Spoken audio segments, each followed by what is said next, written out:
The hottest new face on the left is a Democratic socialist likely to be New York City's next mayor.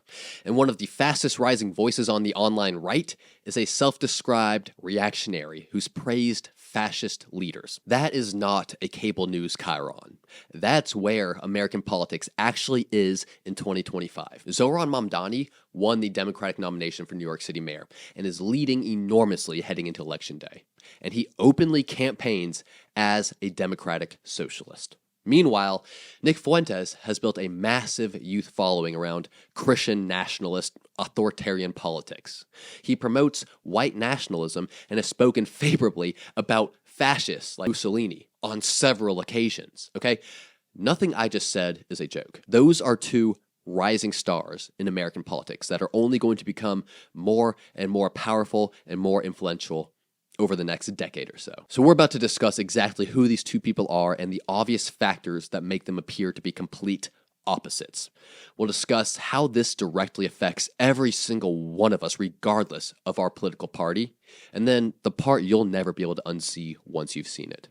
How these two seemingly opposite rising political stars are actually identical. Look, this period in American history will be read about for centuries to come. We have started a brand new chapter in America. But honestly, I'm not so sure how favorably people will look back on this chapter. Zohran Mamdani is a 30-something New York State lawmaker turned Democratic nominee for mayor.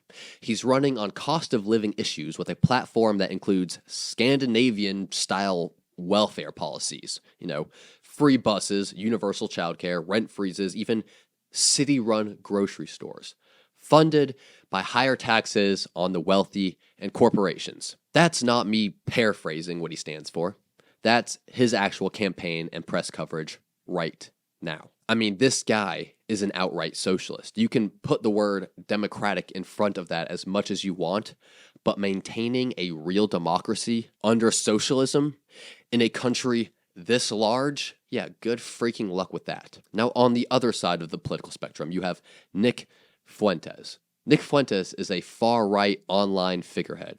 He leads the Groyper movement, which a lot of watchdog groups classify as white nationalist and extremist. And I'm not so sure that a lot of Groypers would disagree with that. He promotes Christian nationalism and authoritarian politics. And, like I said, he has praised fascist leaders like Mussolini a lot.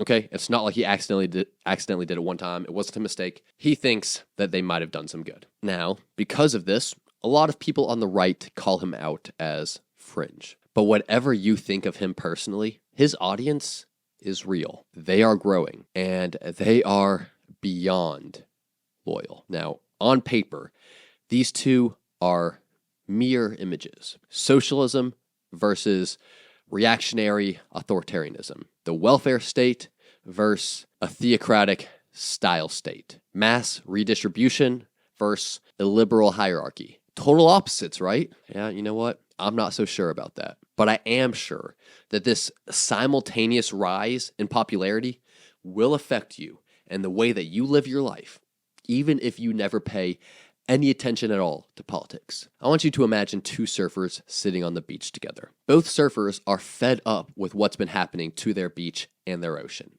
There is trash everywhere.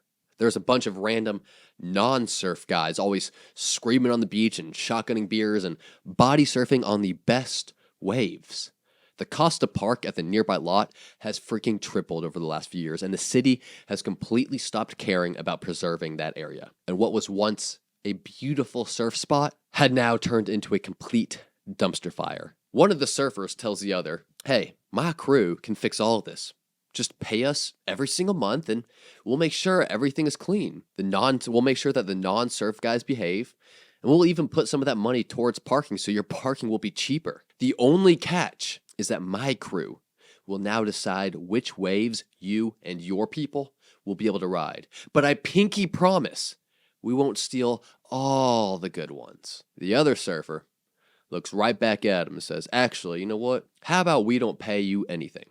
You don't pay us anything, but my crew is going to decide who's allowed on this beach and in this ocean from now on. And I pinky promise that as long as you and your crew get along with us and don't act like those non-surf bros over there, we'll continue allowing you to catch some great waves. If Zohran wins, New York City tests large-scale social democracy. And that's being tested. That will be tested in America's biggest freaking city. Okay? Taxes up on the top end, right? Public services will be expanded, and city government directly running things like groceries and bus fares. That will be the result. If Nick's worldview keeps pulling the online right, you'll hear more calls for a state built explicitly around religion, hierarchy, and order. And you'll see an open hostility towards liberal democracy.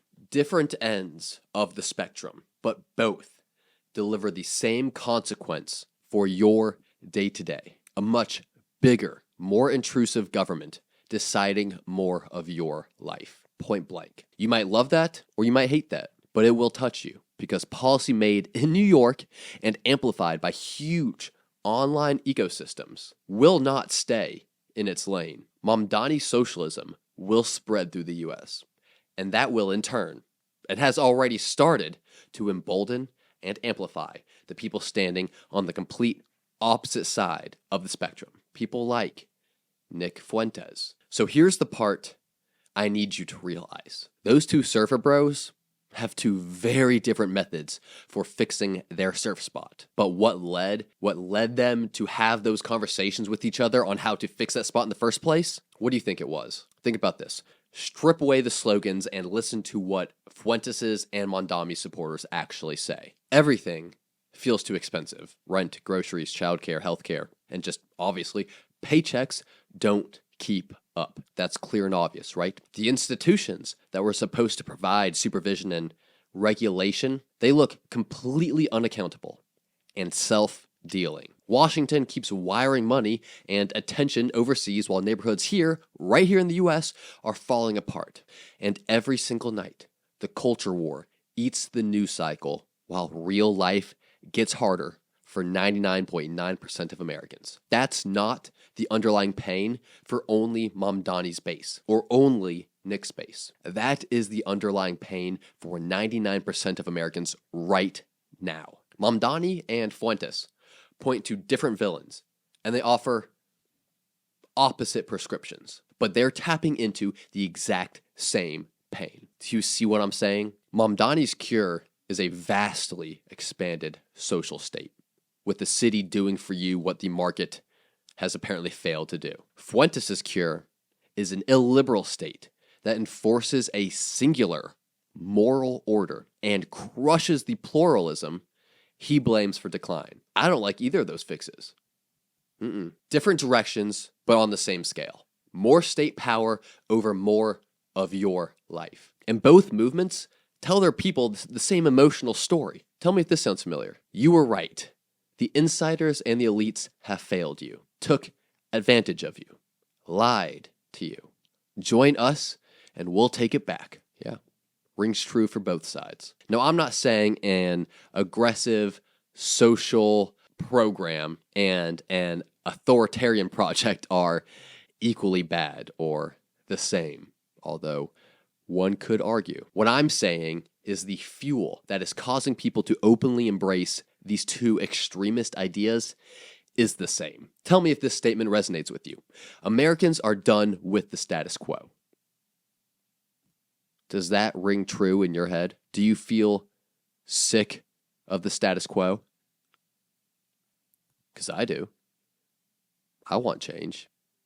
I desperately want change. I do not like what is happening in our country right now. I am absolutely over the direction we've been headed the last couple of decades, and that rings true for the majority of Americans. That's not a theory. It's the state. It is the story of this entire year. It is the story of 2025. A democratic socialist is on the edge of running the biggest city in the entire country. A far-right reactionary streamer can hijack the entire news cycle with a 2-minute rant. People are desperate for change. And right now, they will open themselves up to anything that feels like that change. But here's what's important. The pain that we are feeling, that pain is legitimate. But the prescription we take to cure ourselves of that pain, it matters. If your rent and childcare are eating your life, eating everything you make, then I get why Mamdani's plan sounds nice to you. But you should demand hard math and clear trade-offs. What it costs, who pays, what happens if revenue dips, which services get prioritized first, and why he keeps promising to do things that are, at this time, illegal. If you're disgusted with chaos and you want moral clarity and basic order, I get why Fuentes' message hooks you, but you should ask what happens to your rights, speech, religion, due process, when the state gets to decide the good and punish dissent. This is true for both fixes. If the fix requires a state so powerful it can hand you everything you want, it can also take everything you have. We are entering a new chapter in American history, a new chapter in America. But it doesn't have to be the choose your authoritarian chapter. The anger that's lifting Zohran Mamdani and Nick Fuentes is absolutely real. And it comes from the same exact place. If you support Zohran because everything's unaffordable, aim that energy at building clean, accountable, limited public fixes that actually make sense, not forever programs that grow government power without any type of guardrails. If you're nodding along with Nick because of the same underlying pain points, plus some extra Nick Fuentes cherries on top, aim that energy at community standards and real enforcement inside of the American Constitution, not a state that can bulldoze your neighbor today and then bulldoze you tomorrow. Here's the thing you can't unsee now. The opposites aren't opposites at the root. They are two exits off the same highway paved by decades of rigged economics, unresponsive institutions, and a culture addicted to outrage. The people in power would love for you to believe that this is left versus right, but it isn't. It's us, all of us, versus a broken system that taught us to fight each other instead of fixing it. So yeah, feel that anger. It's legitimate and you earned it. You earned the right to feel that way. But don't hand power to anyone who needs a bigger hammer to come and save you. Demand results you can measure, trade-offs you can read, and real fixes that outlast your favorite trendy politician. Fix prices with competition and transparency. Fix wages with actual bargaining power and less cartel behavior from these giant corporations and businesses. Fix safety with real policing and real due process.